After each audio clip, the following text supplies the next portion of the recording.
Hello everyone, how are you? Also in this video I'm going to talk about how to control your sugar cravings during PCOS.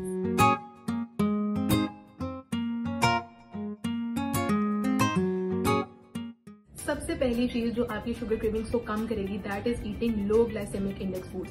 जो low glycaemic index foods होते हैं वो आपकी blood के अंदर जो sugar है उसको आहिस्ता आहिस्ता से रिलीज करते हैं और आपका ब्लड शुगर लेवल जो है वो स्पाइक नहीं करता और उसकी वजह से आपको और ज्यादा क्रेविंग्स जो है वो नहीं होती। सो लो ग्लाइसेमिक इंडेक्स फूड्स कौन कौन से हैं? लो ग्लाइसेमिक इंडेक्स फूड्स में हमारे पास आते हैं वेजिटेबल्स, होल ग्रेन या कॉम्प्लेक्स कार्ब्स या फिर प्रोटीन। लीन प्रोटीन जो है वो ज्यादातर हमारे पास लो ग्लाइसेमिक इंडेक्स फूड्स में आती है। और अगर हम फ्रूट्स की बात करें तो फ्रूट्स में हमारे पास दो कैटेगरीज होती हैं, एक होती है लो ग्लाइसेमिक इंडेक्स फूड्स और एक होती है हाई ग्लाइसेमिक इंडेक्स फूड्स। तो अगर आप वेट लॉस जर्नी में हैं या अपनी शुगर क्रेविंग्स को कम करना चाह रहे हैं तो कोशिश करें कि आप जो फ्रूट्स हैं उसको लो ग्लाइसेमिक इंडेक्स वाला जो टेबल है उससे चूज करें। उसके बाद आता है ईटिंग बैलेंस्ड मील्स। अगर आप अपना पोर्शन जो है उसको कंट्रोल रखेंगे और बैलेंस्ड मील खाएंगे, इसका मतलब ये है कि अगर आपने एक प्लेट ली है तो उसके अंदर आपने क्वार्टर जो है वो प्रोटीन को ऐड करना है, हाफ ऑफ द प्लेट जो है उसको वेजिटेबल से फिल करना है और जो थोड़ा सा पोर्शन है उसको कार्बोहाइड्रेट से फिल करना है, ठीक है।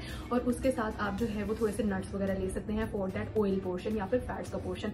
तो ये एक बैलेंस्ड मील होता है। अगर आप अपना बैलेंस्ड मील रखेंगे तो that will help you reduce that sugar cravings, क्योंकि जब हम अनबैलेंस्ड मील देते हैं और अगर हम कार्ब ज्यादा ले रहे हैं या फिर हम अपना फेवरेट फूड जो कि डिजर्ट है वो सबसे पहले खा रहे हैं, उससे आपका जो ग्लूकोज लेवल है वो एकदम स्पाइक करता है and that can induce cravings in the body. उसके बाद एक बहुत इंपॉर्टेंट पॉइंट है increase protein as a snack. जब आप अपनी बॉडी में प्रोटीन की क्वांटिटी को इंक्रीज करते हैं तो वो जो शुगर की क्वांटिटी है या जो शुगर की जो क्रेविंग है उसकी अर्ज को अपनी बॉडी में से कम करता है। तो इसलिए अगर आप स्नैक्स भी ले रहे हैं तो कोशिश करें कि आप रिफाइंड कार्ब्स की जगह जो है वो प्रोटीन एज अ स्नैक लें।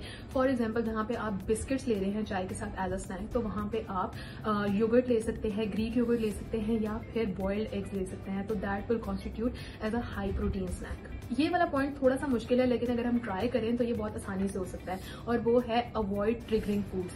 अगर आपके ट्रिगर फूड जो है वो ही डिजर्ट्स में है, जैसे मीठे जो चीजें हैं उनको देख के आपकी क्रेविंग्स एकदम से ट्रिगर हो जाती हैं, तो कोशिश करें कि या तो वो आपके घर में ही अवेलेबल ना हो या वो आपकी आंखों के सामने ना आए। क्योंकि जब आप ट्रिगर फूड्स को देखते हैं तो आपकी माइंड के अंदर एक वो चीज सेट हो जाती है और बार बार आपको हंगर पैंग्स आते हैं। आपका जो लेप्टिन हार्मोन है वो बॉडी के अंदर ज्यादा प्रोड्यूस होना शुरू हो जाता है और उससे हमें जो है वो हंगर की क्रेविंग्स आती हैं। तो इसीलिए कोशिश करें कि जो आपके ट्रिगर फूड्स हैं वो आपको पता हो कि यस ये चीजें हैं जो कि मेरी बॉडी के लिए नहीं अच्छी और इनसे मुझे शुगर क्रेविंग ज्यादा होगी, तो कोशिश करें कि वो आपकी नजरों में सामने ना रहे। उसके बाद एक बहुत इंपॉर्टेंट पॉइंट जो कि हर वीडियो में मेरा एक बहुत ज्यादा स्ट्रेसफुल पॉइंट होता है वो है मैनेजिंग स्ट्रेस एंड स्लीप। जब तक आप अपने स्लीप पैटर्न्स को और अपने स्ट्रेस को मैनेज नहीं करेंगे आपके लिए बहुत ज्यादा मुश्किल हो जाएगी आपकी वेट लॉस जर्नी और कोई भी जो टारगेट है आप उसको बहुत मुश्किल से अचीव कर पाएंगे, आपको उसमें आसानी प्रोवाइड नहीं होगी। तो सबसे पहले अपने स्लीप पैटर्न जो है उनको ठीक रखें और हर वीडियो में मैं इस चीज पे स्ट्रेस करती हूँ कि जो स्लीप पैटर्न है उनको रात के स्लीप पैटर्न में रखें। अगर आप 6 से 7 घंटे की या 8 से 9 घंटे की नींद पूरी कर भी रहे हैं और वो दिन में नींद पूरी करें तो इट डजेंट मैटर, वो आपका स्लीप पैटर्न ठीक नहीं होगा क्योंकि आपके सर्केडियन रिदम्स जो है वो उससे मैच नहीं करे। तो कोशिश करें कि 7 से 8 घंटे की नींद ले और वो भी रात की नींद ले। That will help you reduce that cravings and hunger. उसके बाद आती है मैनेजिंग स्ट्रेस। स्ट्रेस को मैनेज करने के लिए बहुत सारी एक्टिविटीज हैं, मैंने बहुत सारी जगहों पे बताया भी है कि आप किस तरह से अपने स्ट्रेस को मैनेज कर सकते हैं। उसमें एक बहुत इंपॉर्टेंट टेक्निक ये है या तो आप योगा करें या फिर आप मेडिटेशन करें या सबसे हेल्पफुल और सबसे इजी चीज है ब्रीदिंग एक्सरसाइजेस। अगर आप ब्रीदिंग एक्सरसाइजेस करते हैं तो that will a lot help you in managing your stress levels. तो ये सारी चीजें जो है वो आपके स्ट्रेस लेवल्स को भी मैनेज करेंगी और आपकी स्लीप क्वालिटी जो है उसको भी इंक्रीज करेंगी। That will help you reduce those sugar cravings. उसके बाद लास्ट और सबसे इंपॉर्टेंट पॉइंट जो है वो है सप्लीमेंट्स का।